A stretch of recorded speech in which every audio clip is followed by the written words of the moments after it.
Центарот за управување со кризи доби мобилен команден комуникацијски центар за справување со елементарни непогоди, кој е опремен со софистицирана опрема од каде ќе се координираат сите активности во случај на криза на одредено подрачје.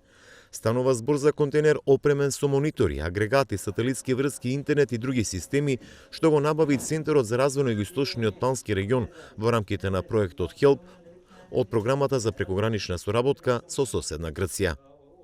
Мисијата на овој проект е унапредување на процесите во системот за управување со кризи, како што е превенција, рано предупредување, справување и надминување на последиците при несреќи и катастрофи. Тоа ќе се постигне преку соработка на меѓународните, националните, регионалните и локалните чинители со цел олеснување на пружање помош во случај на ситуации кои може да прераснат во криза. Командниот центар при случај на непогоди и катастрофи во прекограничниот регион со соседна Грција ќе биде поврзан со тамошниот центар, се со цел заедничко действување на сите институции и оперативци на терен за намалување на последиците од елементарни непогоди.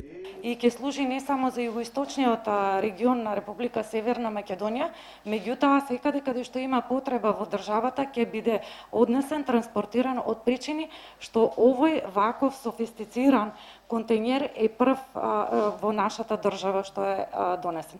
Јас се надевам дека ќе биде ова еден успешен пример што го направија како соработка Република Северна Македонија и Република Грција и во иднина ќе спроведеме исте таков проект со Република Бугарија. Целиот проект вреди околу 900.000 евра. Истиот го реализираат Меѓународниот грчки универзитет, Грчкото министерство за внатрешни работи и грчкиот спасувачки тим, додека од македонска страна во истиот беа вклучени Центарот за развој на Југоисточниот плански регион и Центарот за управување со кризи.